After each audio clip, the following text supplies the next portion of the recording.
Welcome to What's Up at Work, the podcast that's all about real talk with the company leaders shaping Northeast Ohio's top workplaces.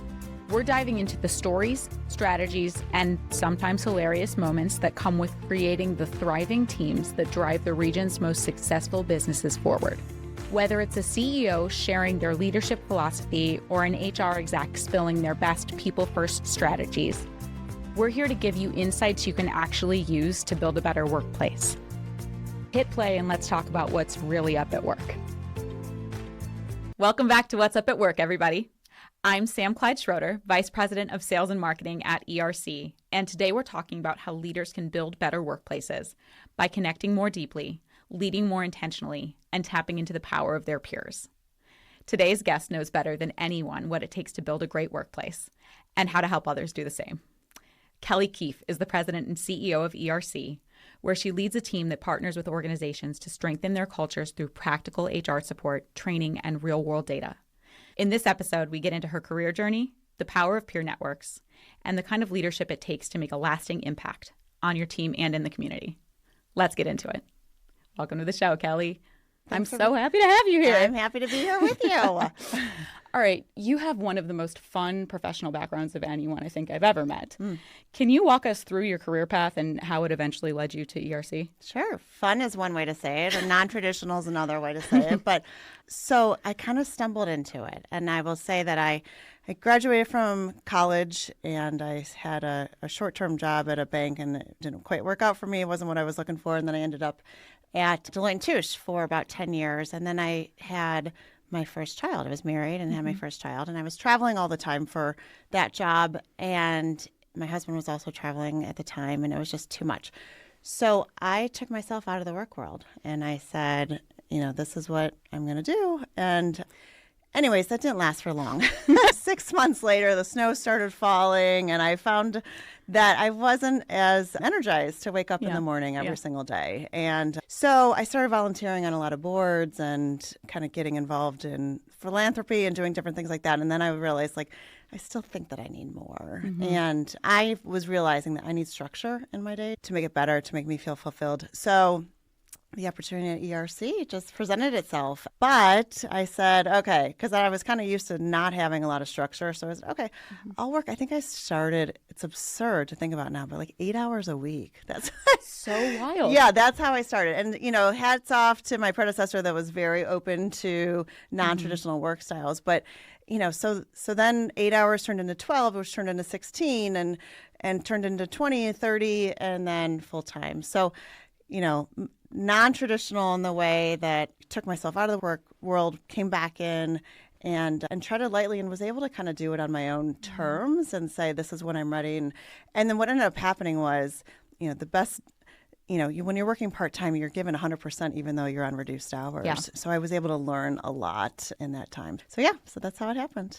You know what's wild? You and Carrie Morse, our COO, were both kind of on the same page with taking a step back. Thought you were going to be stay-at-home moms. Yes. Didn't last. Yes. Then you were job sharing that 8 hour a week. Yeah. What was that? Yeah, That's so funny. Carrie was pregnant and she was looking to reduce her hours. And so the command was, fine, you can do that, but you have to help find your replacement. And Carrie and I knew each other outside of the office, and we were talking at dinner one time, and I thought, oh, this would be really fun to do. So here we are 20 years later, still great friends. Couldn't be as successful at ERC without Carrie Morris, our COO. But really, it was her wanting to take a little bit step back that gave me an opportunity to step back in.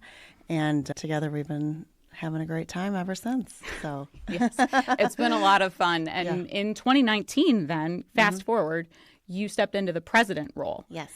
And I think from the outside, leading a company kind of looks glamorous, when in reality, that's not the whole story. Yeah. Can you talk about your experience taking over at ERC, especially given the hand you were dealt? Yeah.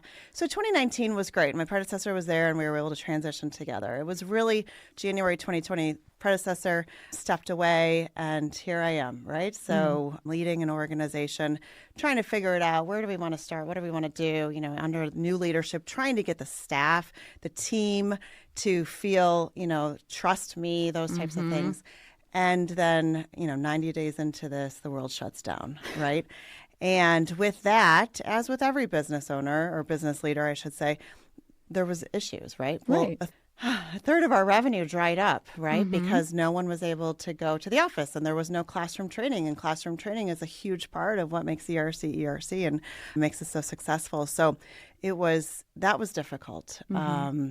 Day after day, we were just getting more and more calls from our clients saying, sorry, we have to cancel our class. We have to cancel our class. And we understood, but that left us, that was tough. Those days were really tough. Anyone knows, those times were hard. But for me to be new 30 days in, really, and to be kind of managing that felt quite out of control. Yeah. When you were in the middle of it, did you still know, like, I'm going to get through this? Or was it ever like, oh, my God, what am I going to do? Yeah, there was there wasn't a lot of pausing and reflection time. I think we woke up every single morning. And again, I just felt not only I wanted to be committed to my team, and they were all, where do we go, right? So I felt like the only thing I can do is help create some sort of structure for the team and the leadership and what we're going to do. So we got on calls every single morning at 7:30, and we wrapped up every single day at 5:00. And because we're serving HR leaders and we're serving CEOs, and they're trying to figure out what to do to protect their employees in all this mass chaos. And so we felt like we needed to be as the thought leaders, and we needed to provide as much information. So we carried a lot of weight that we felt we were responsible for giving guidelines and giving advice as to what to do. And so we took that very seriously. So it was exhausting at times. There wasn't a lot of timeouts. Eventually, finally, we said, okay, a couple months into it, we need a timeout because we need to make sure that we're still heading in the right direction. Yeah. But, for anyone that was living through 2020, that the ball just kept bouncing in all different directions. So it was really hard to get in control. And I've never asked you this either. When did you feel like you were through it? Was it 2021, 2022? When did you feel like, now we're good? I don't think it was until maybe 2022 when we kind of felt stable again. And, we say at ERC, I say all the time, leaders in HR, you want to be proactive versus reactive. And not until the world kind of settled down a little bit were we able to say that we were being proactive. Like here's things to make your workplace better, as opposed to just playing defense all the time. And here's things that you have to do because you're being told or whatever. So it took a couple of years to really get there. Speaking of proactive, you've built one of the most expansive professional networks I've ever seen. How did you build those connections, and how has your approach to networking kind of changed since you were a young professional? So, being in the accounting world, even though I was in accounting, I was in business development, that was my whole world. And so when I, retired from Deloitte and Touche, my accounting relationships all kind of went away, and they were all over the country, not just in Northeast Ohio. So then I enter the HR world, and I don't know anyone, right? So when I stepped into ERC, I really didn't know anyone. So I had to make a conscious effort to get to know a whole new community of wonderful people, but people that I didn't know yet. And so you just kind of keep plowing through it. Some leaders still see networking as small talk and schmoozing, but it's not that. Why does it deserve to be treated like a business strategy? At ERC, we do a very thorough job of looking at what my job description is and then putting percentage of accountabilities to each of that. So on my accountabilities, I've got 20% networking and 10% big relationships, boards, those types of things. So if you look at what I'm being paid for, 30% of it is building relationships and networking. Right. And so, if you equate that, if I work 50 hours a week, what is that, 10 to 15 hours a week, I should be out and about. And so that is, and for almost every single leader, I would say, you're the big relationships, you're the customers, you're all of that. So I take that to heart, and I look at my schedule and say, what am I doing? Who have I not met with? We've got sponsors, we've got clients, we've got members, we've got people that I don't know yet, right? And I've got board relationships. So it really is something that needs to be thought through. And, sometimes it feels a little bit like, oh, can I step away from the office? Well, we have such a great leadership team that I have to feel confident in the fact that I can step away. Yeah. And in order for me to take a step away, I do need to let go of some things internally, right? And so we've made those changes as well at ERC. So that allows me to get out and about. So it is a business imperative, I do believe. Yeah. And on our side, on the sales team, we see, you being out in the world, coming back with, hey, I met this person, let's get on a call. Hey, the amount of new relationships that the rest of us get to have because of your efforts, it's pretty crazy. Yeah, it's fun. I love coming back and saying, Sam, I met somebody, you should meet with them. Yeah. Right? Because just because I met them doesn't mean that I need to carry the relationship to the end. Because, for different reasons, we've got, either sales or potential sponsors or contractors that have specialties and different things. So, yeah. You're really good at facilitating connections. Yeah. Like, Sam, you'd like this person. Yes. Annie, you'd like this person. Yes. That kind of thing. Yep. Yeah. Yep. And a win-win, because I know that the other person wants to get to know, exactly. more people within our organization as well. Exactly. All right. Walking into a room of unfamiliar faces, you mentioned this earlier, it can be intimidating, even for pros. What mindset or habit helps you show up with confidence all the time? Sometimes you fake it. No, but Yes. I put a lot of time into it this has evolved. So Sunday nights, I stare at my calendar for a long time. I really do. And so that I know what I'm prepared walking into. And then, so not only do I know the meetings that I have coming up that week, I then look at, okay, where am I going? What does it say about parking? All of these things that are like that we can figure out before we get there. So I think back then, a long time ago, I would just kind of like, I have to be somewhere in 20 minutes and show up and, feel frazzled walking in. So just allowing myself to be as prepared as possible. Who am I meeting with? If there's pictures online, what are they wearing? Is it a suit and tie or is it, so as much as I can possibly do to prepare myself. And then walk in the room and, I have, in the mirror, I can do this, those types of things. I don't have to do that so much anymore. But walk in the room and think that there's other people in that room that don't exactly know what they're, who they're talking to, those types of things.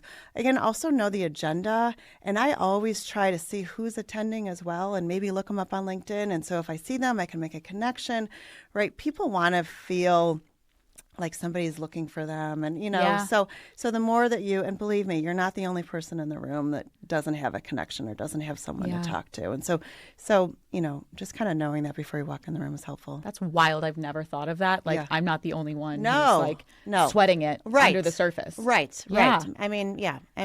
For most business situations, unless you have coworkers there or clients there, you're kind of walking in probably in the same shoes as almost everyone else. So. Yeah. Yeah, 100%. And you do so much of this. I've seen your calendar. Yeah. You're invited to hundreds of events a year. How do you manage all those invites? So I try to go to as many things. You never, it's the times when you're like, oh, do I really want to go? And you show up and it's like magic happens, or you meet somebody that you've been wanting to meet. This just happened earlier this week. I just, I went to an event and I sat down and, somebody that was on my radar that I wanted happened to be sitting right next to me, right? So, so you never know. I've also realized that I don't have to be the only person that goes, right? Yeah. And, at ERC, we've said, this needs to be a collective group. All of us need to grow together and all of us need to network together. And so saying, different people within the organization, why don't you go to this? Yeah. Right? Why don't you go to that? So we're able to kind of divide and conquer, still get the network and then also the knowledge from the event, but more people. And it's better for growth and professional development of our team as well. 100%. And recently, ERC has really leaned into creating space for CEOs to connect. And not to be exclusive, but to be intentional about giving people the opportunity to talk to people who they can relate to. Why is it so important for company leaders to have peer conversations, especially around HR and people strategy? It can be lonely in the top of the world because, just as we were talking about 2021, 2022, I don't know how many of the team members knew that I was, sweating at all times, right? And I'm sure there's many company leaders out there that felt the same way. And so to have somebody that you can say, like, what are you doing about getting people back to the office? What are you doing about, anything culture related or those? And you can tell me what you're doing and I could take what I want with it or I don't have anything. But to be able to bounce ideas like, I'm kind of struggling with this. What are you doing in that area? And although, my network is every industry and every size organization, at the end of the day, it comes down to people and culture. And that that ball that we talked about has changed a lot since 2020. Since, what drives people, what engages people, what motivates people, what people are afraid of, what people are, tired about, those types of things. So kind of just getting a sense from other CEOs what they're hearing within their workplaces as well, or feeling, I should say. Yeah. And in your role, you have the opportunity to see a lot of kind of groundbreaking conversations unfolding. Can you share a specific moment where you saw something meaningful because company leaders came together to talk about this stuff? Yeah, this is kind of a difficult one to talk about, but I was with a group of CEOs and they were talking about layoffs. And, that's never easy for anyone, no matter, what people may think. I would think for every leader out there, it's a very difficult decision that you have to do it, first of all, and then second of all, how to do it, right? And so, trying to do it with dignity and make sure that each person feels that they weren't just a number, or they weren't anything. So we've had some pretty interesting conversations with other leaders. Like, what do you do? What's the messaging? What's the messaging of the person that's being, told that they have to leave? And then what's the messaging for the people that are still there, right? That they don't walk on eggshells coming in every day, and the timing of it and all of that. So those are really hard conversations, and, those are really hard moves to make. And so to have somebody that says, yeah, I hear how difficult this is for you. Have you thought about this? Here's another way to make that person feel that they're not just being X'd out for no good reason whatsoever. Without spilling anything confidential, what's been on leaders' minds in your most recent HR CEO peer groups? There's a few, the whole return to work thing. I hope this is a blip, a moment in time, and we move past this, right? Yeah. So I would say if you're still kind of toying with that, it's time to move on, make a decision and move on, right? Because that's not moving your organization forward. That's kind of just dealing with what's current state. And so leaders always have to be, I'm always thinking 3 years, 5 years, 10 years out. So anyway, so move past that. So I think what's coming to the surface right now is helping your leaders be great leaders. At ERC, we've trained supervisors for, almost 100 years, I think, right? Yeah. Leadership, though, is very different. I was thinking about this. Most leaders probably have some education before they walked into their role, right? Like either a college degree or a technical training or whatever that may be. And then you get into a leadership role, and then what kind of additional learning are you doing? What are CEOs and leadership doing to make sure that their leaders have the tools that they need to lead their teams? Because everyone needs to pull everyone forward, right? The CEO needs to pull their leaders. The leaders need to pull their teams forward.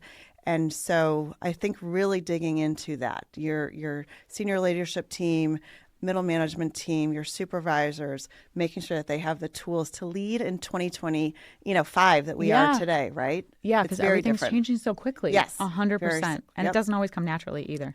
No, and a lot of it isn't even natural anymore. I mean, how do you lead a team on things that you don't have, that you're not the expert on, right? So it's not just about, conflict and communication skills and all that. It's much more technical today. Yeah. You're constantly learning from others, CEOs and other people you meet at the grocery store. You meet, parents in the bleachers. Where does that instinct to engage with others come from?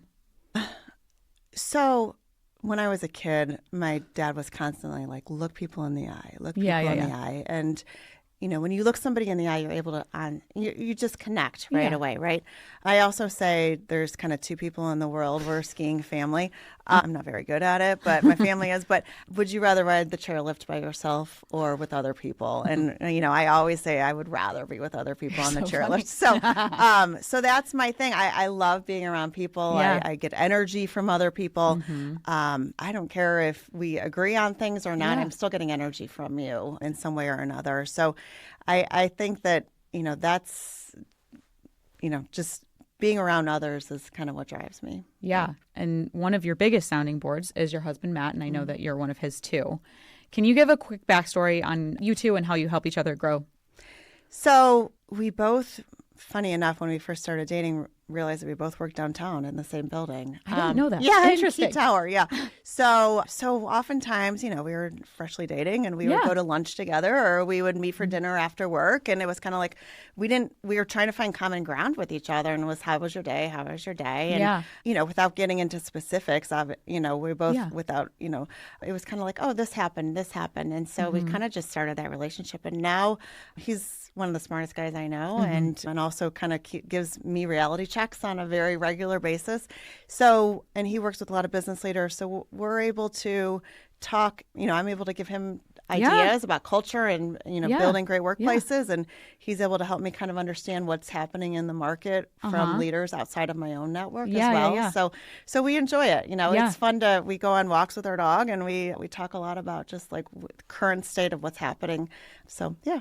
Yeah. You guys have 3 kids, Connor, Katie, and Elizabeth, and they're all doing really cool things. But recently you have a new way to connect with Connor. Yes. He is the CEO of Flyer Enterprises. Yeah. Can you talk a little bit about that, what Flyer Enterprises is, and then also what it's been like to watch your child kind of step into this role of responsibility? Yeah, it's incredible. I mean, I'm learning from him, and my daughter's now at Flyer Enterprises too. So it's a student-run business at the University of Dayton. It's $2.7 million in revenue a year, and I think there's I know. Shoot. I know. And there's almost 300 students. So the students run it, and they're just doing remarkable things. He was home for spring break, and there was 3 of them in my kitchen, my daughter being one, and then one of his presidents. That's his roommate, that he is also, his boss. So it's but they just talk. They get into how are we, no fault of their own, but the seniors, they're halfway out the door, but they still have an obligation to go to work. So how do they motivate seniors to go to work? And how do they teach the freshmen, they're talking about skill gaps, right? Seniors leaving, freshmen coming in, interviewing. I mean, I think they do no shortage of a couple hundred interviews for each position. It's making me realize, especially in my role at ERC, these kids are graduating from college with some exceptional skill sets that we didn't all have. Yeah. The world is at their fingertips in ways that the internet and social media and all of that. And you bring up an interesting point, which is their business cycle.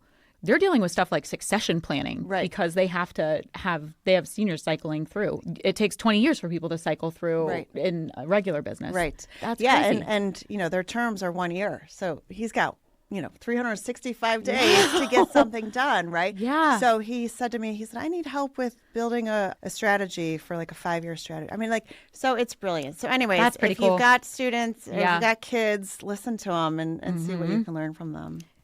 That's awesome. You've said before it can be lonely at the top. Why is it so important for leaders to have trusted people outside of their own workplace to kind of bounce things off of?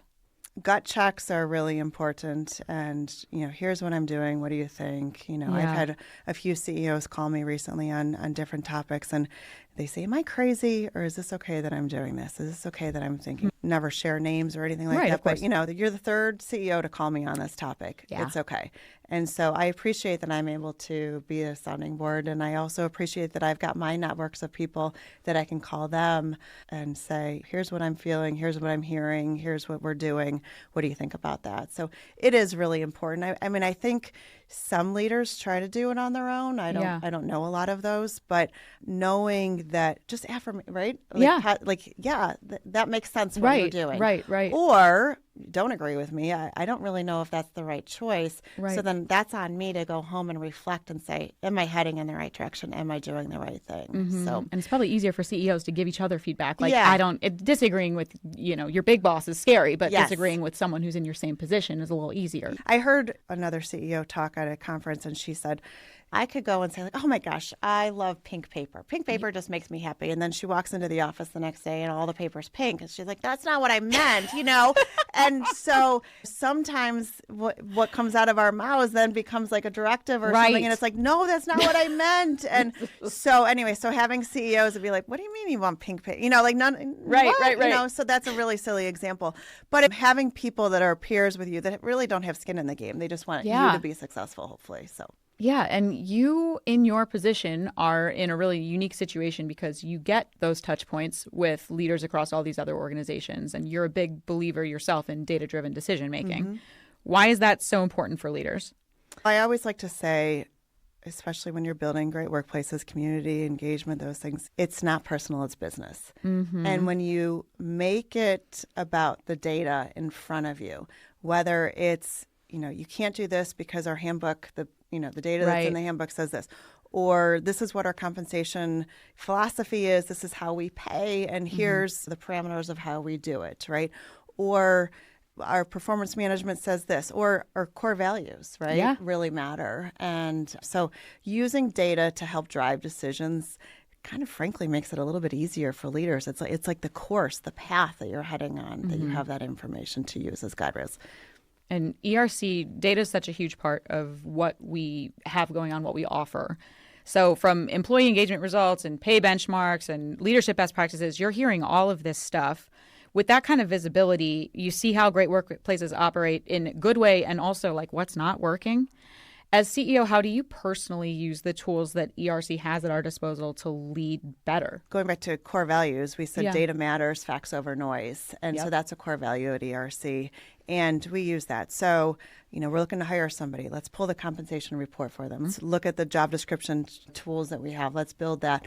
Yeah. And then, mental health days are a thing. How many organizations of NorthCoast 99 winners are offering mental health days?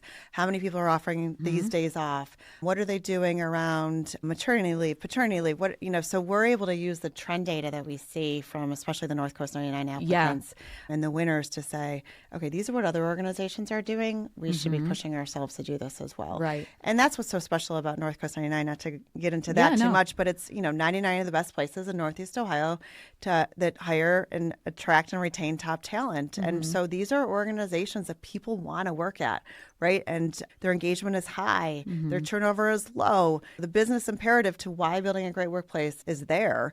And so we're able to use all of that data and see trends. And year over year, the trend changes a little bit, right? Challenging and meaningful work was always the number one reason why people wanted to work at an organization. And then that's kind of fallen to compensation and benefits, which, that kills me, the compensation side of it. But the surveys are out right now. We'll get the data back. I'm going to guess that the compensation will no longer be the number one reason. I was going to say that too. I think so too. Which is great, right? It matters, but it shouldn't be the thing. 100%. Yeah. 100%. All right. We've reached the segment of this show called HR Hot Seat. Oh. I'm going to ask you 10 rapid fire questions. We're trying to answer in like 3 sentences or less, but if you need more, feel free. Okay. And people always ask me, not 3 sentences total, 3 sentences per question. Okay. All right. You ready? Yep.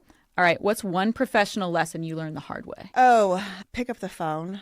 As opposed to email. I still You taught me that one. Yep. I kind of get a little gut check for an email that I sent a few years ago.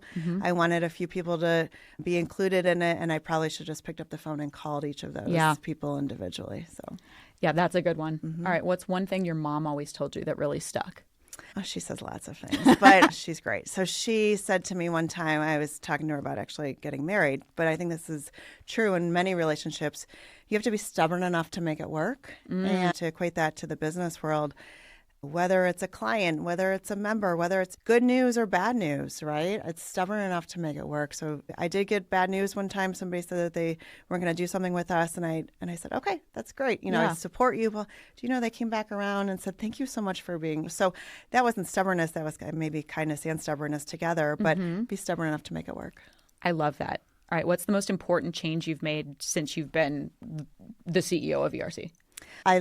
We already talked about it, but the core value of data matters, facts over noise. And yes. not only is that relevant to the data and the surveys and all of that, but to the workplace and how we function with each other. Yeah. Nobody comes into my office and says, I think that so-and-so said this. Well, present the data and let's talk about the data. And what it really kind of cuts down on a lot of, not that we have office drama, but it cuts down on that kind of stuff. Totally changes our interactions. Yes. Like you have to think about, all right, am I bringing something that's real? Yes. How do I know it's real? 100%. Yeah.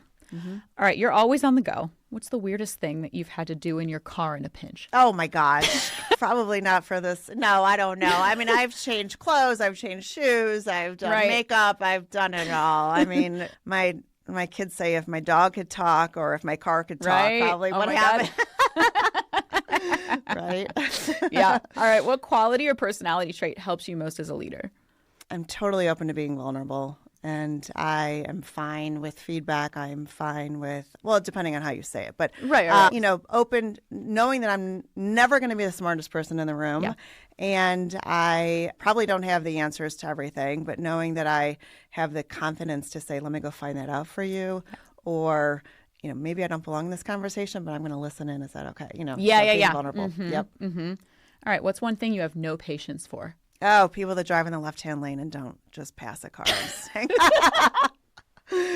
Because most of the time, even though I know where I'm going, I'm, getting there right on time. Oh, so. yeah. Me too. It's also like, what are you doing where you're not in a hurry? When people say they're not in a hurry, I'm like, why not? Why are you not in a hurry? Yeah. All right. What movie or show always gets you choked up?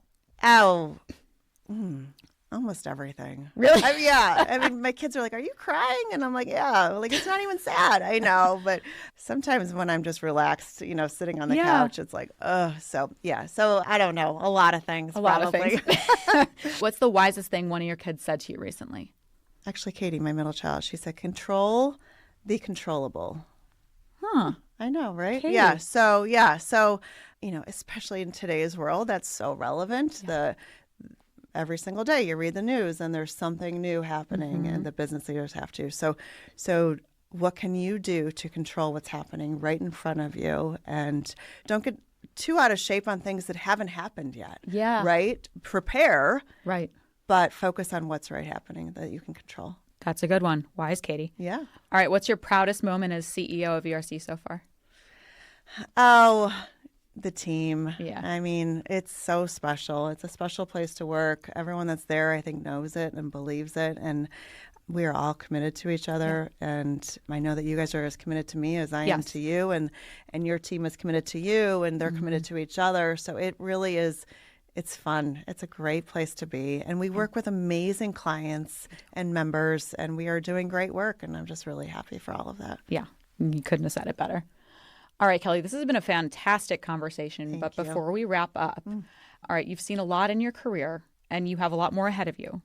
What's giving you the most hope about the future of work right now? I think leaders, for as disruptive as the past 5 years has been, it has brought to the surface some really powerful things that great people, great leaders have the ability to build even greater workplaces. And whether that's for the generation that's, 1 foot out the door, but they still want to hang on and they want to have a purpose to come in, or it's the generation that's, 1 foot in the door and they have so much to learn, or if it's everyone in between, leaders have an opportunity to create purpose for every single one of their employees. Yeah. And I think that's becoming more and more apparent that they can do that. Yeah. Kelly, thank you. You're welcome. And I think with that, thanks for listening to What's Up at Work. If today's episode sparked a new idea, encouraged you to reach out to a peer, or made you think a little differently about leadership, we'd love for you to share it with a colleague or drop us a review. Huge thanks to Kelly Keefe for joining us and for everything that she does to make workplaces stronger across Northeast Ohio. We'll see you next time. We hope you enjoyed this episode of What's Up at Work.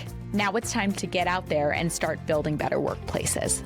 If you need help with where to start, ERC has your back. Head to yourerc.com for exclusive HR tools, insights, and resources to help you attract and retain top talent. And keep tuning into What's Up at Work for more strategies and secrets to help leaders like you create thriving workplaces. Thanks for listening, and we'll see you next time.